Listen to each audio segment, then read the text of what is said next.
السلام عليكم، ازيكم يا بنات؟ عاملين ايه؟ يا رب تكونوا بخير. اللهم صل وسلم وبارك على سيدنا محمد افضل خلقه وعلى اله وصحبه وسلم. النهارده ان شاء الله معاكم في يوم جديد وفيديو جديد. وكالعاده بحب ارحب بكل متابعيني من داخل مصر وخارج مصر، كلكم على راسي من فوق، واهلا وسهلا بكل اخواتي اللي دخلوا معايا جديد في القناه، بجد منورين حياتي. شكرا جدا ليكم، ما تحرمش منكم ابدا، ربنا يديمكم نعمه في حياتي. مبدئيا كده يا بنات، وقبل ما ندخل في الفيديو وندخل في اي تفاصيل، طبعا ما ننساش اخواتنا الفلسطينيين من دعائنا كده، ربنا يثبت اقدامهم، امين يا رب العالمين، وينصرهم نصرا عزيزا مقتدر باذن الله. ربنا يفرحنا جميعا ويبرد قلوبنا جميعا جميعا يا رب العالمين. ويلا بقى بينا على طول يا بنات نبدا الفيديو بتاع النهارده. حط بقى اللايك الجميل بتاعك واشتركي معايا لو لسه مش مشتركه من كلمه اشتراك تحت الفيديو. واهم حاجه ما تنسيش تفعلي جرس التنبيهات على الكل عشان يوصلك مني كل جديد انا بنزله. ويلا بقى بينا على طول نبدأ فيديو النهاردة. وحبيت طبعا أصبح عليكم بالمنظر بقى الجميل، منظر الخضرة والطبيعة، تاخدوا كده شوية نشاط وشوية باور، ويكون كده ايه صباح حلو كده، كله تفاؤل إن شاء الله وكله أمل، وكله كده يعني ايه خير وبركة بإذن الله. المهم صباح الفل على عيونكم. هنا بقى يا بنات، عايزه اقول لكم انا مشيت الولاد وقلت يلا كده ايه خليني ادخل اعمل معاكم المطبخ. مطبخ صراحه انا عندي حوسه كده حوسه، هنرجعه ان شاء الله باذن الله مع بعض احلى من مطبخ العروسه كمان. عندي التقفيلات يا بنات اللي تحت الرخامه بتاعه الغسيل، صراحه انا قرفانه منها يعني، مش عجباني خالص، فقلت خليني كده اعملها معاكم النهارده. فهنضفها ونلمعها ونخليها كده ايه فله حاجه كده 10 على 10 ان شاء الله. ففيديو النهارده كله كده نشاط وتشجيع باذن الله. المهم بقى فتحت الشباك يا بنات ووريت لكم بقى المنظر الجميل ده، وجيت بقى هنا على طول عشان عايزه اشتل كل حاجه من هنا يعني. هشيل بقى الفليزر اخرجه بره، وكمان الحاجات اللي تحت الرخامه، وهنشطب الدنيا وهنخلي كده ايه المطبخ كده فله شمعة منورة ان شاء الله مع بعض بإذن الله. تمام. المهم بقى جبت اول حاجه جبت الفرشه ونفضت على طول الفريزر كده يا بنات، وبعدين جبت بقى ايه الفوطه الجميله اللي انا مستغناش عنها ابدا، هي تعتبر ايدي ورجلي في المطبخ صراحه.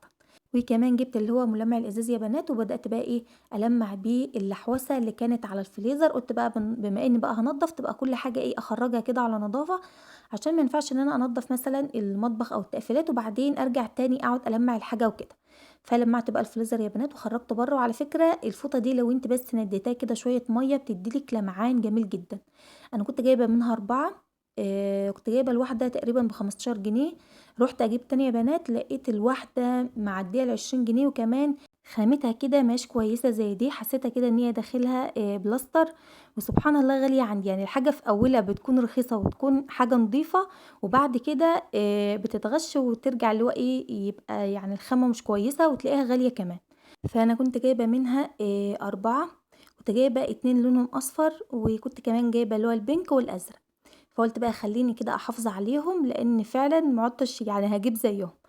المهم بقى يا بنات مسكت بقى الفليزر كده لمعته وخرجته بره، وقلت بقى ايه اشيل بقى الحاجات اللي في تحت في التقفيله من تحت برضو، المع كده ايه كل حاجه كده اول باول واخرجها على طول برضو تكون نظيفه. جبت بقى بوله وحطيت فيها كده شويه ميه وكمان غطا من الكلوركس، وجبت بقى فوطه وبدات بقى المع كل حاجه زي ما انتم شايفين كده.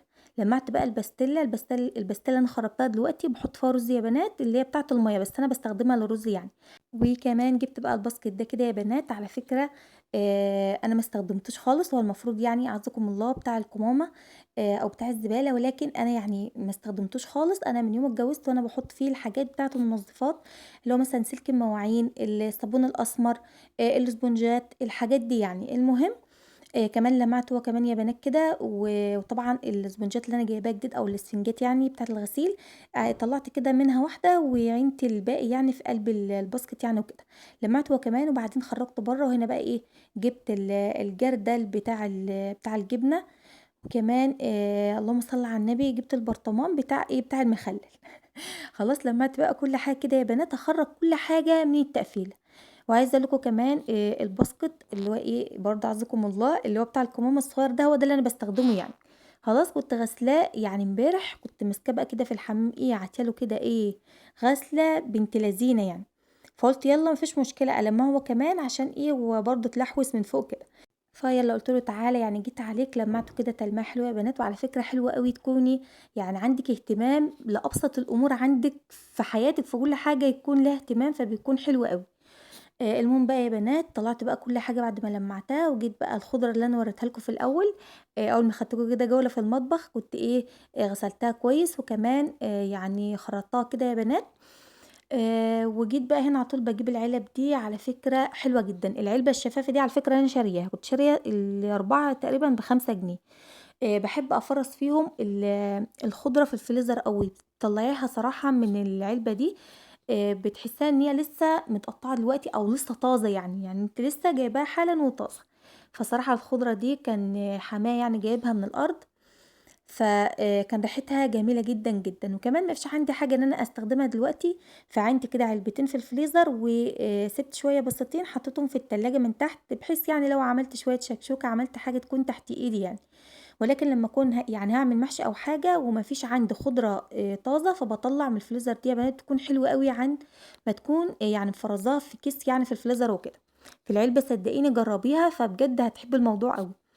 هنا كمان كنت جايبة بقى إيه الزهرة بتاعة الغسيل بتاع الملابس اللي هي البيضة، يعني بعد ما باغسل كده الملابس أو الهدوم البيضة، باحب إن أنا إيه أدّي لها كده لون يعني تكون مزهزهة شوية يكون شكلها حلو أوي. بابدأ بعد ما اغسلها يا بنات باملى الغسالة تاني يعني ربعها كده مَيّة على حسب كمية الغسيل اللي عندي، وابدأ أحط معلقة صغيرة من الزهرة دي وألفّها كده لَفّة في الغسالة، وبعدين يعني أحط الهدوم البيضا أو الملابس البيضا عليها، فبتدّيني كده إيه لون زاهي وجميل أوي. فحطيتها بقى في المنظم بتاعها وعلى طول دخّلتها الحمام، وجيت هنا بقى يا بنات قُلت بالمرّة عندي كده الغطيان بتاعة المنظمات دي صراحة متلحوسة جامد وعايزة تتغسل، ولكن العلب نفسها نضيفة، فقُلت أعمل إيه، كنت عايزة أفضّي الحاجات من العلب واغسلها بالمرّة، ولكن يعني ما شاء الله المنظمات فيها حاجات يعني مليانة وكده، فقُلت إيه، يالّا ما فيش مشكلة هادّي للعلب كده تلميعة، ولكن العلبة اللي أنا بالمّعها دي صراحة نضيفة، غطاها نضيف وهي نضيفة. فقُلت خلّيني ألمّع اللي محتاج يتلمّع واشتري الغطيان أغسلها وخلاص يعني، خلاص. فبدأت بقى أشتغل الغطيان زي ما أنتم شايفين كده يا بنات، وهابدأ إن أنا إيه، ألمّع بقى على طول العلب، وكمان هالمّع بقى الرف بتاع المنظمات. الرف ده حلو جدًا، جدًا يا بنات وعملي أوي، وصراحة شكله حلو أوي في المطبخ، وصراحة كان نفسي أجيبه اللي هو يكون يعني الخامة كلّها واحدة زي اللي فوق، اللي هو الخامة بتاعته اللي فوق يعني يا بنات ما يكونش جزئين كده، هو دلوقتي هو جزئين، عندي اللي هو الجزء الحوامل بتاعته steel وهو نفسه من فوق الخامة اللي هي إيه بلاستيك أو مش عارفة هي الخامة إيه يعني عشان ما أكونش إيه باتكلم في الفاضي يعني، فكنت عايزاه يكون كلّه جزء واحد ولكن هو ده اللي كان متوفر، فلو لقيت التاني إن شاء الله هاجيب له واحد كمان بإذن الله. هنا كمان المنظم بتاع التوابل ده يا بنات كان عندي برضه البرطمانات نضيفة ولكن الغطيان حاساها كده ملحوسة ومش نضيفة، وكمان كان عندي ما شاء الله البرطمانات لسه فيها توابل، فقُلت يالّا ما فيش مشكلة آخد اللي هُم فاضيين أغسلهم، وكمان أغسل الغطيان بتاعتهم. خلاص فاشتريت بقى كل الحاجات دي، على فكرة كل حاجة كنت باخرّجها برّه على طول في الصالة، عشان خاطر بقى إيه أو في الreception برّه عشان خاطر عايزة المطبخ عندي يكون واسع قدّامي كده وما فيش فيه تفاصيل كتير، عشان أنا لمّا باكون بانضّف ما باحبش يكون قدّامي تفاصيل كتير في المكان يعني، لمّا أكون بانضّف تنضيفة عميقة، علشان خاطر تكون الدنيا قدّامي هادية يعني. جِبت بقى يا بنات اللي هو الحوض البانيو اللي هو الكبير ده، وخدت فيه بقى البرطمانات والمنظمات وكل حاجة أنا يعني اشتريتها يعني عايزة تتغسل وديتها على الحوض هناك، وجِبت بقى هنا الحوض بتاع الصابون أو البانيو بتاع الصابون، وحطيت بقى فيه إيه شوية صابون سايل كده بتاع المواعين، على فكرة يا بنات أنا باستخدم الصابون السايل العادي اللي بنشتريه بالكيلو، فهو حلو أوي وبيأدّي الغرض وما شاء الله يعني عليه ماشي حاله وما فيش فيه أي مشكلة يعني، ولكن لو إيدِك بتتحسس من الكُلْ تقدري إن أنتِ تعصري لِك كده يعني لمّا تجيبي مثلًا 2 كيلو وتحطّيهم مثلًا عندِك في جيركن أو في إزازة أيًا كان أنتِ بتحطّيه في إيه يعني، اعصري عليه ليمونتين فيكون معاكِ زي الفل، فما تقلقيش منّه، لإن أنا ساعات باجيبه بيعمل لي كده حساسية في إيدي، فبابدأ إن أنا أعصر عليه كده ليمونتين، فالدنيا بتمشي معايا وبيكون معايا برضه زي الفل. هنا بقى جبت الإسفنجة يا بنات اديت بقى إيه دعكة حلوة كده دعكة محترمة للرخامة هنا، لأن الصراحة كنت متغاظة منها أوي، قُلت لها مش هالمّعِك بقى لأ ده أنا هاغسلِك كده غسلة زي الفل، جبت بقى الإسفنجة القمر الجميلة بتاعتنا الجديدة دي، حلوة أوي يا بنات، صراحة أنا جايبة ال3 دول ب15 جنيه، كنت جبتها قبل كده كنت جايبة الاتنين برضه ب10 بنفس السعر، ولكن صراحة ما كانتش حلوة كده، كان اللي هو هي جزئين، جزء كده أو لونين يعني اللي هو الإسفنجة اللي هي لونها أصفر، والجزء التاني هو عامل زي الموكيت كده اللي هو لونه أخضر، فلمّا جبتها صراحة من أول غسلة فهي إيه، فصلت كده. خلاص ولكن النوع ده صراحة حلو وعجبني أوي. هنا يا بنات خلاص يعني غسلت بقى الرخامة كده غسلة بنت لذينة، ولميت بقى الصابون بالفوطة المندية بصوا زي ما انتم متعودين مع شيماء يعني، وبعدين لمعت الرخامة بالملمع بتاع الازاز او بالجلانس، وكمان بالفوطة القمر اللي احنا بنشتغل بيها على طول، اللي قلنا عليها ان هي ايه ايدينا ورجلينا في المطبخ. خلصنا كده بقى المطبخ يا بنات، جينا بقى هنا على طول على البوتاجاز، وعايزه اقول لكم اديت له تلميعه كده على السريع برضو بنفس الفوطة القمر الجميلة دي وبالجلانس. ليه بقى؟ يعني انا متعودة صراحة ان انا اغسله كل يوم الصبح، ولكن امبارح كنت عامله على العشاء بتنجان، كنت شاوي يعني بتنجان وكده، فصراحه ما قدرتش ان انا اسيبه للصبح كده، فقلت لا هدعكه بقى كويس بالليل كده واديله غسله محترمه، لان مش معقول بقى هنام واسيب البوتاجاز يعني حالته كده صعبه. وقلت الصبح ابقى المعه وخلاص، فلمعته كده معاكم يا بنات وكمان قفلته. بحاول كده ايه يعني ان انا انجز يعني مكان بمكان او جزء بجزء، علشان يعني ايه ما كركبش على نفس الدنيا وكده. فأنا خلصت بقى من الجزئية اللي هناك دي اللي هو المطبخ والبوتاجاز، وجيت بقى هنا على طول يا بنات قُلت خلّيني بقى في الحوض، يعني أنا مهمتي النهارده الحوض والتقفيلة اللي تحت الحوض، ده أهم حاجة عندي. المهم بقى يا بنات لميت بقى الصينية بتاعة الفطار وكمان المواعين شطفتها كده قبل ما احطها في الحوض طبعًا، والكوبايات بقى والحاجات اللي كانت المفروض عايزة تتغسل، ولميت المهم إن أنا لميت الدنيا برضه كده مع نفسي يعني من غير تصوير عشان إيه ننجز يعني في الفيديو وكده. خلاص جبت بقى كل حاجة عايزة تتغسل حطيتها هنا جنبي، وهنبدأ بقى إن إحنا إيه نغسل كده بقى المواعين شوية كده نشاط وشوية باور حلوين. وعايزة أقول لكم الفيديو النهارده يعني ما فيش بقى نشاط وتشجيع بعد كده، علشان طبعًا فيديو النهارده كله كده رغاوة وصابون وفوم ومَيّة وبلبطة، بصوا ده إحنا لسه هنبلبط ولسه هنلمّع كمان السيراميك بتاع المطبخ، اصبروا ده الفيديو النهارده بصوا عايزة أقول لكم يعني محشي كده تشجيع محشي إنجاز. المهم يا بنات هنغسل باقي شوية المواعين، أول حاجة صراحة لمّا يكون عندي إزاز على الحوض باحب أبدأ بالإزاز وبعدين بالكوبايات، وبعدين بابدأ بقى بالأطباق والنواعم، وبعدين باسيب الألمونيا آخر حاجة.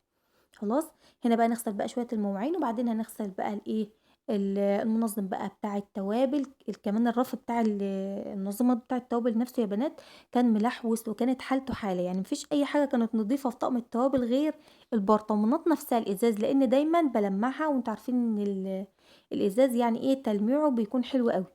شايفين بقى الحلة الجميلة القمر دي بتاعة أمي، أنا أخدتها منها، باحبها جدًا، جدًا الحلة دي جميلة أوي، باحب أطبخ فيها رز يا بنات على فكرة.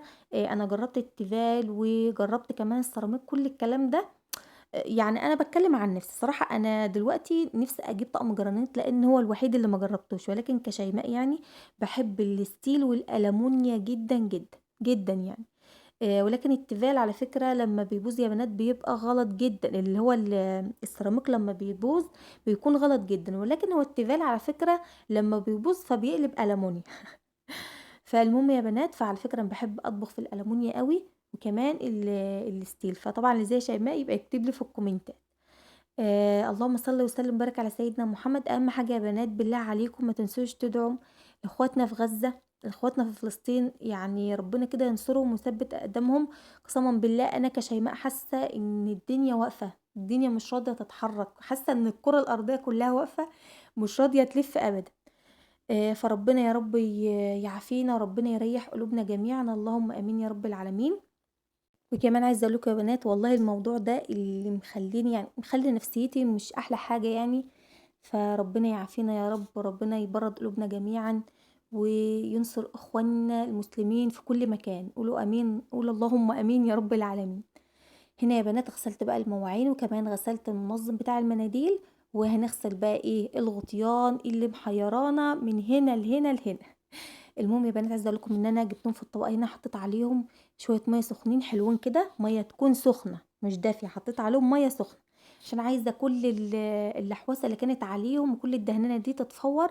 وكمان حطيت شوية من الكلوركس الألوان، وكمان شوية إيه من صابون المواعين، وركنتهم شوية على ما غسلت شوية المواعين البسطين اللي كانوا عندي، صراحة كانت كل الدهون وكل اللحوسة اللي على الغطيان يا بنات صراحة اتفورت كده. مسكتهم بقى دعكتهم دعكة كده بنت لذينة، وحطيتهم في المصفى كده يتصفوا كده على جنب. باحب بصراحة أصفّي البرطمانات والغطيان بتاع طقم التوابل في المصفى كده يا بنات، فباحس إن هي إيه لمّاهم يعني بدل ما يبقوا متفركشين كده وكده. هنا بقى خلاص خلصت منهم، جيت بقى هنا على طول قُلت أشتري التربو. صراحة أنا كنت عايزة أغيّر النظام شوية في التقفيلة يا بنات، ولكن حاولت يعني حاولت، كنت عايزة أحط التربو في التقفيلة اللي في الآخر هناك، ولكن على فكرة ما نفعش. فالمهم إن أنا كده يعني أمّا نخلّص هاخدكم جولة برضه هاورّيكم إيه التغيير البسيط اللي أنا عملته يعني. هنا يا بنات جبت بقى الفوطة كده وبدأت بقى إيه، أمسك بقى التربو ألمّعه كده إيه تلميعة بنت لذينة. أنا عايزة أشم النهارده في المطبخ ريحة نضافة. تعرفي يا بنات إن أنا لحد دلوقتي يعني ما عملتش تنضيفات للشتا زي كل مرة، يمكن عشان خاطر كل حاجة في الشقة بتحتاج إن هي تتعمل فباعملها أول بأول، وممكن كمان يكون عشان خاطر بقى اللي بيحصل حوالينا وكده، وزي ما قُلت لكم ممكن تكون عشان النفسية يعني مش أحسن حاجة يعني.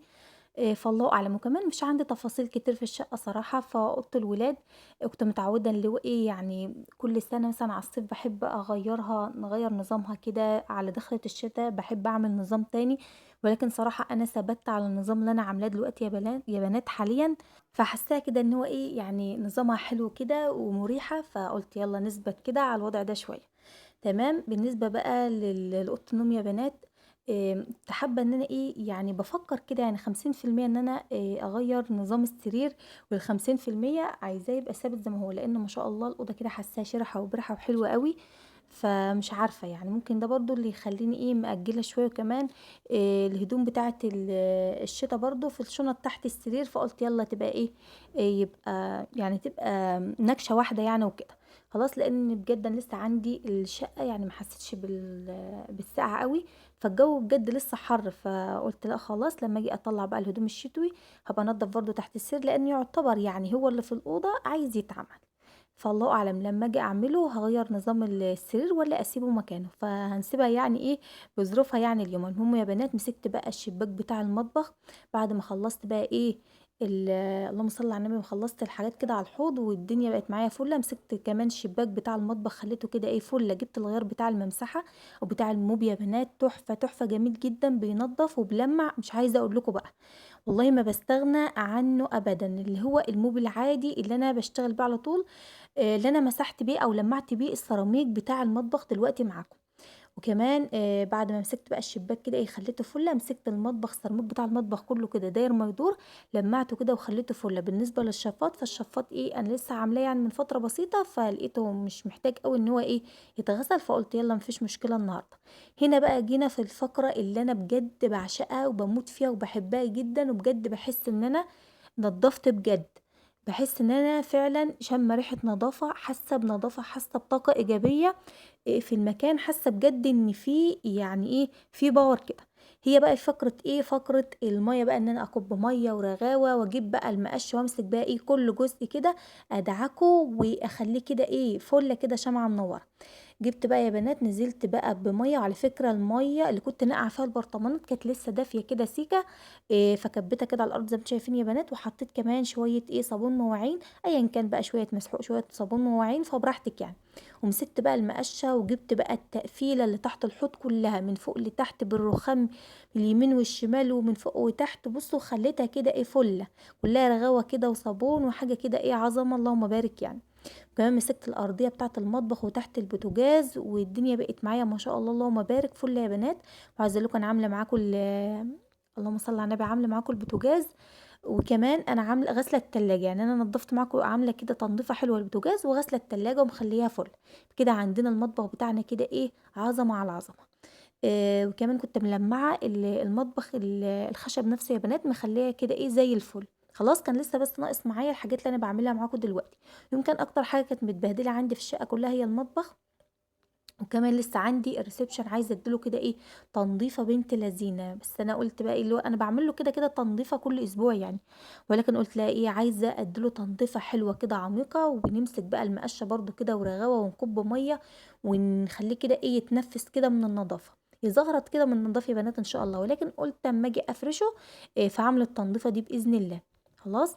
كمان كان عندي كرسي في الرُكنة كده يا بنات ما كانش عاجبني أبدًا، الكرسي على طول اللي إحنا بنقعد عليه كده أول حاجة في الرُكنة يعني، فبرضه مسكته غسلته وطلّعته في الشمس وخلّيته كده إيه فُل عسل كده.